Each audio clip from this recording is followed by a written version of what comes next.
Bart Ehrman, everyone's favorite. Bart Ehrman, Christian who became an agnostic, textual critic. Bart Ehrman. Muslims point to Bart Ehrman because they never actually read his books.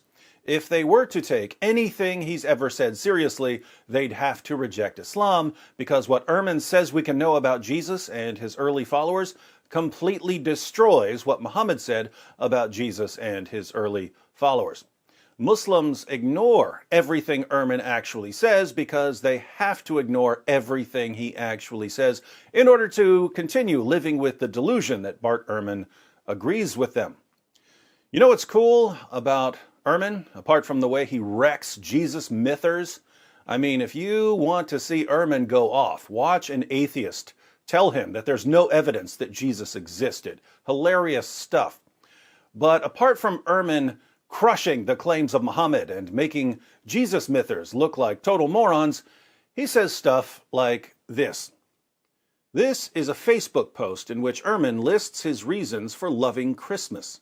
Here at the end, he shares his final reason. The image of God it conveys. The God of Christmas is not a God of wrath, judgment, sin, punishment, or vengeance. He is a God of love, who wants the best for people and gives of himself to bring peace, joy, and redemption. That's a great image of a divine being. This is not a God who is waiting for you to die so he can send you into eternal torment. It is a God who is concerned for you and your world, who wants to solve your problems, heal your wounds, remove your pain, bring you joy, peace, happiness, healing, and wholeness. Can't we keep that image with us all the time? Can't we affirm that view of ultimate reality 52 weeks of the year instead of just a few? I myself do not believe in God, but if I did, that would be the God I would defend, promote, and proclaim. Enough of war, enough of starvation, enough of epidemics, enough of pain, enough of misery, enough of abject loneliness, enough of violence, hatred, narcissism, self-aggrandizement, and suffering of every kind. Give me the God of Christmas, the God of love, the God of an innocent child in a manger, who comes to bring salvation and wholeness to the world, the way it was always meant to be. Notice that when Ehrman refers to the God of Christmas, he isn't referring to the holiday or anything to do with Santa Claus or reindeer. He's focusing on the birth of Jesus and what it means in Christianity. So Ehrman doesn't like the idea of a God of judgment, but he does like the idea of a God of love. He likes the concept of a God who loves people so much that he enters into creation as Jesus of Nazareth in order to give us a new life and a relationship with him. The main reason Muslims have never been able to understand the incarnation, God taking on a human nature, isn't that it's somehow impossible. Muslims believe that God is powerful enough to do whatever he wants. So if God wanted to enter creation, he obviously could. The real reason they can't get their minds around the incarnation is that they don't believe in a God who loves people enough to do something like that. The Quran is filled with verses about Allah not loving people. Allah does not love those who exceed the limits. Allah does not love any ungrateful sinner. Allah does not love the unbelievers. Allah does not love the unjust. Allah does not love him who is proud or boastful. Allah does not love the extravagant. Allah does not love the treacherous. Allah does not love the mischief makers. Allah does not love any arrogant boaster. According to the Quran, Allah will only love you if you first love him. Jesus condemns this sort of love. He says in Matthew 5, "You have heard that it was said, 'Love your neighbor and hate your enemy.' But I tell you, love your enemies and pray for those who persecute you, that you may be children of your Father in heaven. He causes his sun to rise on the evil and the good, and sends rain on the righteous and the unrighteous. If you love those who love you, what reward will you get? Are not even the tax collectors doing that? If you love unbelievers or the unjust or your enemies, you're more loving than Allah. Think about that. What sense does it make for a human being to be greater than God in some important way?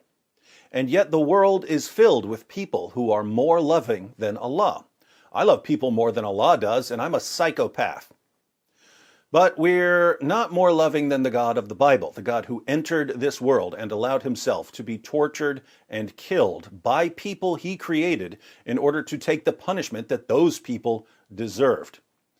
Ehrman no longer believes in God, but sometimes when he talks about Christianity, it's clear that he misses parts of the Christian message. Not all of it, but parts of it. Ehrman here reminds me of Charles Templeton. Templeton used to preach alongside his dear friend Billy Graham. Then one day he was looking at a photograph of an African woman who was holding her dead baby, and he concluded that God doesn't exist. He spent years trying to convince Billy Graham that Christianity was false, but Billy Graham went on to preach the gospel to more people than anyone else in history. Lee Strobel interviewed Templeton for the book The Case for Faith. When Templeton talked about God, he was pretty hostile and absolutely adamant that God doesn't exist. But when Lee asked him about Jesus, Templeton said that Jesus was the greatest human being who has ever lived. Much to Lee's surprise, Templeton also said, "I miss him." Templeton had spent decades criticizing Christianity, and he had tried to destroy the faith of one of the greatest evangelists of all time. But he was honest enough to admit that in spite of his staunch opposition towards Christianity, he still missed Jesus. I think Bart Ehrman misses Jesus. It's kind of strange to miss a person who died nearly 2,000 years ago once you reject the theology surrounding the person. How do you miss a person that way unless you had a relationship with him? What is it about this first century carpenter from Nazareth that fascinates the entire world like no one else ever could? Who was Jesus that even an agnostic whose career is dedicated to undermining confidence in the New Testament can still say, "Give me the God of Christmas, the God of love, the God of an innocent child in a manger who comes to bring salvation and wholeness to the world the way it was always meant to be"? Try to figure that out over the holidays. And Merry Christmas, especially to you, Bart.